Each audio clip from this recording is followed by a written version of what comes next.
Hi, class. Are you ready for a little dose of indigestion? Well, you've come to the right place. Today in Discovery class, I'm going to talk about the Book of Ecclesiastes. Have you ever studied Ecclesiastes? Do you know what it is? Well, it's one of the books in the Old Testament, and it's made up of the three books that make up wisdom literature. One is the Book of Job, one is the Book of Proverbs, and the third is what I'm going to teach you this morning. It's the Book of Ecclesiastes. And that book was written by an old Jewish Hebrew professor. You would know him as a king, but he's taken off the robes of his kingship and he's put on the robes of a professor. His name is Solomon, King David's son. It's 800 or 900 years before the time of Christ when this thing appears. The word Ecclesiastes is made up of the Hebrew word Koheleth. Koheleth is just another name for teacher. Or we would probably today, if you're at the university, call him a professor. The writer is Solomon. He's not a young king now. He's an old man. He's gone through all of life. He has a lot of wisdom because that's what he asked for. Now that he's an old man, he's looking back at all of his life's experiences, and he writes this book called Ecclesiastes. Now, I'll warn you up front, this thing does not read like a love novel. And when you read it, it's not a mystery story. As a matter of fact, no one reads it anymore. Have you ever read it? No one understands it, even if they do. Ecclesiastes is a description of human behavior and human condition. What penicillin and antibiotics is to bronchitis and the flu, that's what the book of Ecclesiastes is to human behavior. In other words, every paragraph in this book is really an anecdote. And it's really an anecdote for a high fever or maybe a nasty cough. And it's going to involve your behavior and what's behind your anger. When you read the book of Ecclesiastes, you're going to probably find why you have such nasty moods. And your anxieties and your depressions seem to always show up here in this book of Ecclesiastes. One day, when my wife and I were living on an island out at the coast, we were there for 20 years. I was splitting wood at my woodpile because that's what I burned.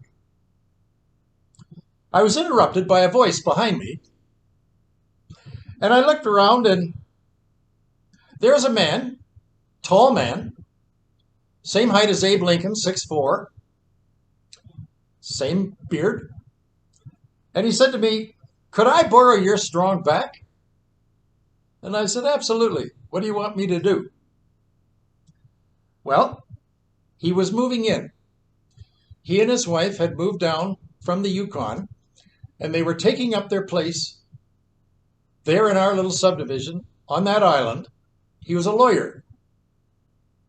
And he had something that he wanted moved into his house that he couldn't do alone. So he said to me, "Would you come with me down to my rental truck? I've got something in the back that you could help me carry inside." I said, "Certainly." So I went with him down to his house. And what do you think he had in the back of his rental truck? Class, he had a moose head. That moose head was massive. From the end of that antler to this antler was 6 feet, maybe 7 feet. And you've seen the antlers on a bull moose. They look like giant oven mitts. Well, in one of these antlers, right in the middle, was a hole. He had shot it and he missed. I don't know how you could miss a bull moose. It's as big as an engine on a train. Anyway, he'd missed it, and then in his second shot, he dropped it. Well, he had it stuffed, and he had it mounted. There it was in the back of his truck, and he wanted to hang it up in his new house. The two of us got a hold of it, and away we went. We tried carrying it in, and once we got to the door, we did absolutely everything. Class, we did this, we did this, we did this, and we could not get that thing in the door. But it wasn't out by much. And Stuart's wife was standing there, and she just beamed with excitement. She was so happy with our failure because she did not want that thing in her house. That house, having a moose head, would be as popular as a pork chop at a bar mitzvah. She did not want anything to do with that thing. And I told him, I said, I've got my toolkit at home. Why don't you let me go and get it? Maybe if I do some adjusting to the door and the hinges, we could get this thing in. His wife was not pleased to hear that. I brought my tools. I took the door off. I undid the 3 hinges. We lifted it back from the truck into that front door, and we did this, and we did this. And guess what? When we did this, it went in by the skin of its teeth. And I hung it up, and there it remained. Our Bible has 66 books. One of those books I call a moose head. That thing should not have gotten through the door into the 66 books that make up your Bible. It doesn't belong. It shouldn't be there because it doesn't fit the other books. Scholars, like Stuart's wife, did not want that thing in the door. But those that wanted it badly enough, they took the hinges off and they made it in and they made it fit. I can hear you saying, well, Ron, that thing's been in the Bible for 3,000 years. Why didn't they like it? Well, that's what my lesson's about today. I'm going to tell you the history of Ecclesiastes. And the book is different from any other book that you've ever seen. As a matter of fact, it sort of reminds me of this president of the Ukraine. I'm really impressed with that man. His name is Vladimir Zelensky. He's a Jew. And he's the president of a country that's the size of Saskatchewan, and it has 40 million people, but it's today being invaded by another country. And that other country will not listen to peace. All they want is war. They want to destroy that whole nation and sort of engulf it into their kingdom. And nothing is happening. Golda Meir, one of the presidents of Israel, she made a very interesting comment that I didn't forget. She said, how in the world can you negotiate with an invader who's insistent that they come in and kill you? The invader today of the Ukraine would like to have every Ukrainian put to death. Well, that's kind of life. When you read the book of Ecclesiastes, it's written by someone that you think isn't even a Christian. And yet, God wanted that book in his canon. Religious people read it, but non-religious people read it. Unbelievers read it, and believers read it. It's really the world's most famous book, I think, on the experience of futility. Do you know what the theme of the book is? Vanity of vanities, all is vanity. Most are shocked and surprised when they read it to find that kind of writing is even in the Bible. And God's hardly ever mentioned on any of the pages.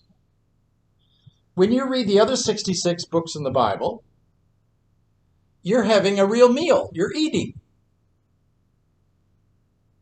It's a full course meal. When you read this book, it's not a meal at all.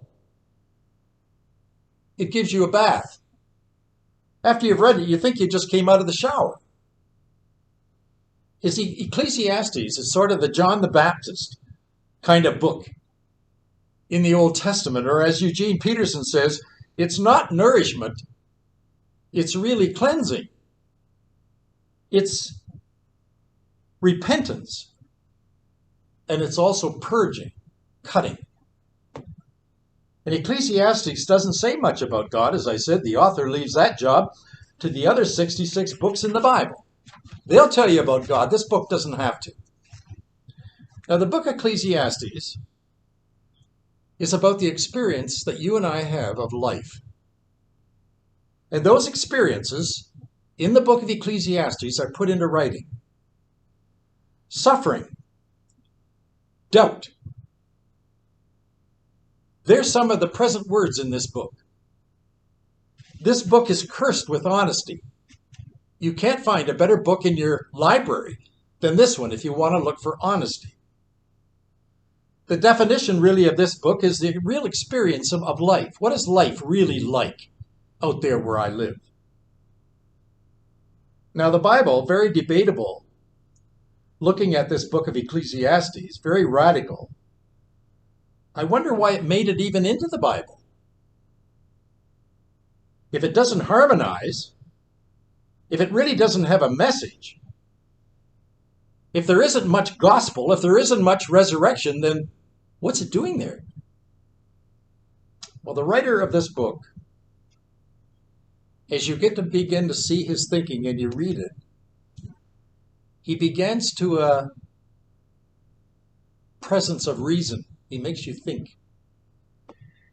And he's a man of perception. He makes you see things that you've never seen before. And the book of Ecclesiastes is not a book on theory. It's a book on experience. Kohelet, the writer, as I told you, he's an old man now.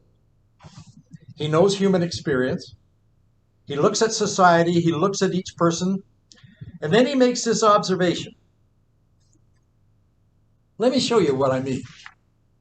When you pick up the book and you begin to read, and I'll start and give you some excerpts throughout as I tell you the story. Here's what it begins with. Chapter 1, verse 1. These are the words of Kohelet, the words of the teacher, son of David, king of Jerusalem. Smoke. Nothing but smoke. That's what the teacher says. What's there to show for a lifetime of work?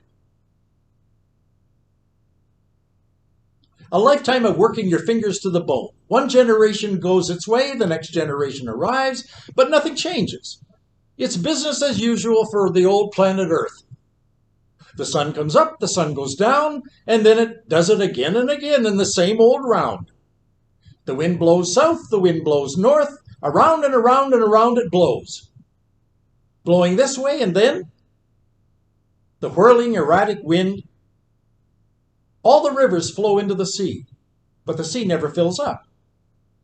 The rivers keep flowing to the same old place, and then they start all over again, and they do it again. Everything's boring, utterly boring. No one can find any meaning in it. Boring to the eye, boring to the ear. What was to be again, what happened will happen again. There's nothing new on this earth. Year after year, it's the same old thing. Does someone call out, hey, there's something new? Don't get excited. It's the same old story. Nobody remembers what happened yesterday, and then the things that will happen tomorrow. Nobody will remember them either. Don't count on them being remembered. What I read in this story is really the message of the whole book, class. If you read chapter after chapter, and you go all the way to the last chapter, 12, and you're going to find that's really what he's saying. Repeat, repeat, repeat. Now, there's only 12 short chapters, as I said. And you listen carefully to the words of this old man. And then you begin to see, man, this is really depressing. Well, it's unlike the book of Micah or Amos or Hosea. They saw justice flowing down like a waterfall, but they also saw cleansing and a change, but not in the book of Ecclesiastes. drudgery. It has no ending. Then when you get over to verse, well, let me read it for you. I go over to chapter 4. This is interesting. Next, I turn my attention to all the outrageous violence that takes place on the planet Earth. The tears of the victims, no one to comfort them. The iron grip of oppressors, no one to rescue the victims from their shelling. So I congratulated the dead who are already dead instead of the living who are still alive. But luckier than the dead or the living is the person who's never been born, who has never had the bad business that takes place on this earth. Does that sound like something that happened this morning when you listened to your news, class? Doesn't that remind you of what's going on in the Ukraine?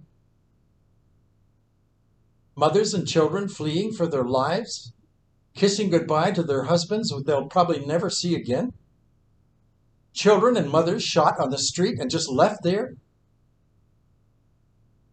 You'd think they're reading out of the book of Ecclesiastes.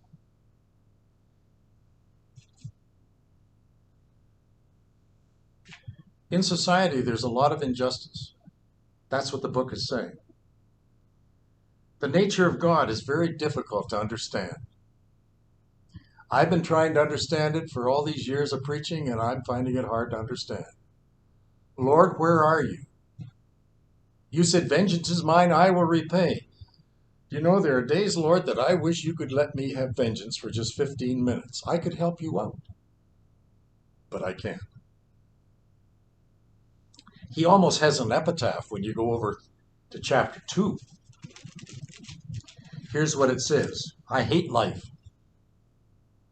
As far as I can see, what's happening on this earth is bad business. Very bad business. I might as well spit into the wind. That's what that's saying in that little epitaph of chapter 2, verse 17. Mr. Putin's parliament met this week over in Russia. They carved out a brand new law. Here's what the law says. If you protest in Russia over anything that's going on in the Ukraine, you will be subject to 15 years in prison. And you will have no recluse. We have a gulag for you.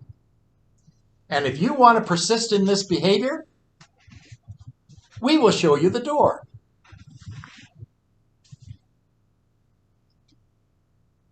You know, there's two anchors in this book of Ecclesiastes. And the first anchor is this. God exists. There is a God in heaven, and he does exist on earth. And that God is alive, and that God watches the behavior of his children. That's experience. The heart of the Christian gospel is the faith that I believe that God exists. That's central to my Bible. And I'm finding it's central to the book of Ecclesiastes. And you'll look at it and you begin to see that faith and doubt seem to go hand in hand, and God doesn't mind that. Do you know that I'm finding, class, that the older I get, the more doubt I experience? And I also know that the older I get, the more faith I experience. So here I've got a tension between doubt and faith. And the book of Ecclesiastes says that's okay. That's why I'm writing it. That's why it's in the Bible. You can have doubt along with your faith. It's taken me a long time to find that out, class. Maybe age does have its benefits.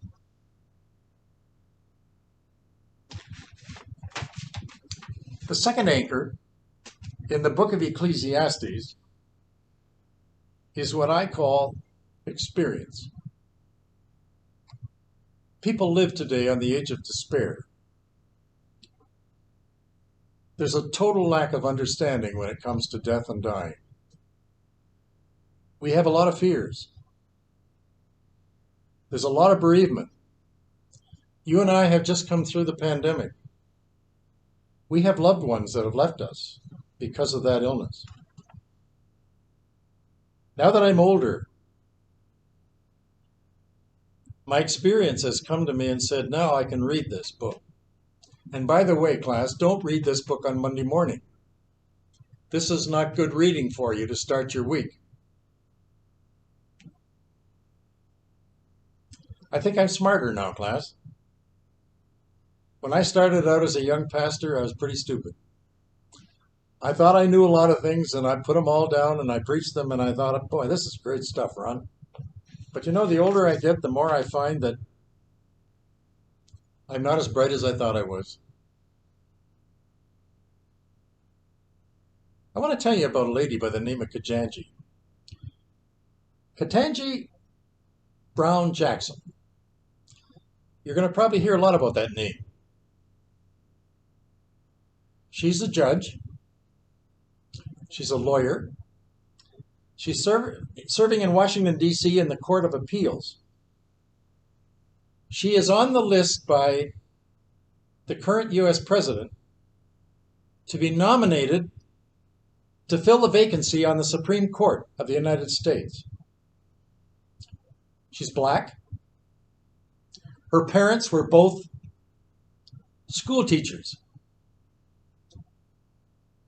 Her father left teaching and he went into law school. And he became the school board's top lawyer. Her mother, also a school teacher, she went on to become a school principal. Her grandparents, on both sides of her mom and dad, are the children of slaves in Georgia. One of Ketanji's earliest memories of law was sitting next to her father on the couch as her dad was studying law for his exams, and she would ask him questions. Daddy, what do you study? And he would tell her. What does that law mean, Daddy? And he would tell her. So beside her father, while she was doing her coloring in her coloring book, seated deep inside her was a love for law. In high school, Ketanji was a national oratorio champion, wonderful with speech. She graduated valedictorian in her high school, went on to Harvard University for study. She went to law school. She graduated with honors.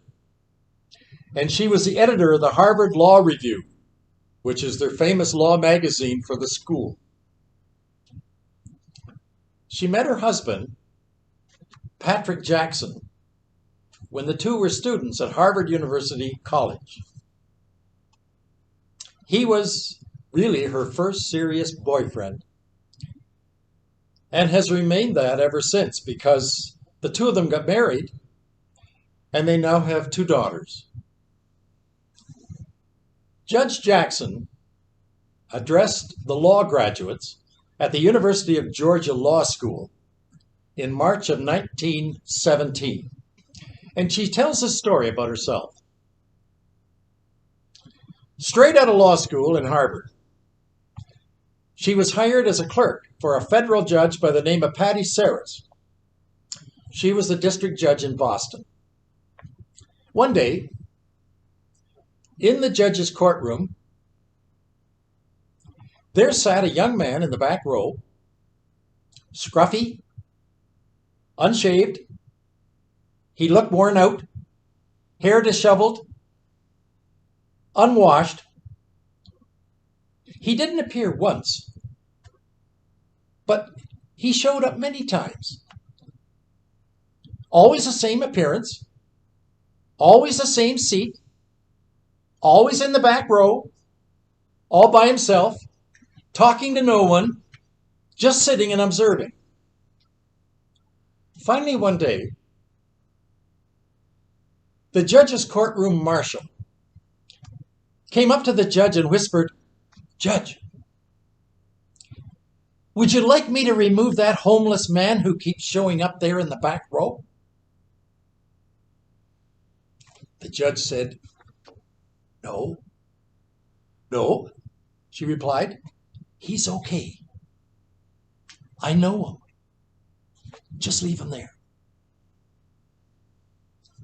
That scruffy young man was a surgical resident at the Massachusetts General Hospital. He was a young doctor on the verge of becoming a skilled surgeon. He was so fascinated and attracted to the work of the federal judge's cute clerk, whose name was Katanji. He didn't come to see what was going on in the courtroom. He simply came to see who was this cute girl sitting up there next to the judge, and he couldn't take his eyes off her. He would go to the courtroom after a long night on call just to watch her and just to see what she does. He would even show up, this young doctor, having been in surgery for 24 straight hours. He was worn out. He should have gone home to bed. He went into the courtroom because he wanted to see this cute little thing sitting next to the judge, who was the judge's clerk, helping with the papers. That young surgeon married Katanji. They've been husband and wife ever since, with a family of 2 lovely girls. Class, the Book of Ecclesiastes is a surgical doctor. It shows up in the back row of the 66 books in the Bible. Scruffy, it's unshaved, unwashed, homeless. That's the Book of Ecclesiastes. It has become the bridegroom for Christian believers for years. Down through the ages, class, there's nothing wrong being married to a surgeon. That's what the Book of Ecclesiastes is. It's there to cut out the parts that are going to make you ill. The Book of Ecclesiastes is like a homeless man. Shows up in your life, but when you look carefully, he's really a doctor. And that doctor likes you. And he likes you so much that he wants to remain with you. The Book of Ecclesiastes in the Bible just wants to come into your side, and he wants to watch you. And he also just wants to keep an eye on you. Well, that's enough today. Did I give you indigestion? Beautiful book. Suggest you read it. And you know, we've been gifted today with so many samples of the Bible. When I started out after seminary, the only book that I could study of the Bible was the King James Version. That's all we had. Now we got scores and scores. And they're all good. And they're all different. And they all give you a different insight. Pick one you like. I particularly like the Message Bible by Eugene Peterson. There are lots of others out there. Try the Phillips translation. Try the NIV. I don't care what you pick. Just get through it and take a read and see if what I said makes any sense. And you know what I'm finding? The older I get, the better it looks. And the better it looks, the more faithful the doctor is, who cuts out the parts that don't fit. Well, that's enough for today. I've told you 2 books of the books of wisdom. I've just given you the one on the book of Job. That was last week. Today, you've got the book of Ecclesiastes. Come on back next week and I'll give you the 3rd one. It's called the book of Proverbs. I'll see you there. Thanks for joining me today.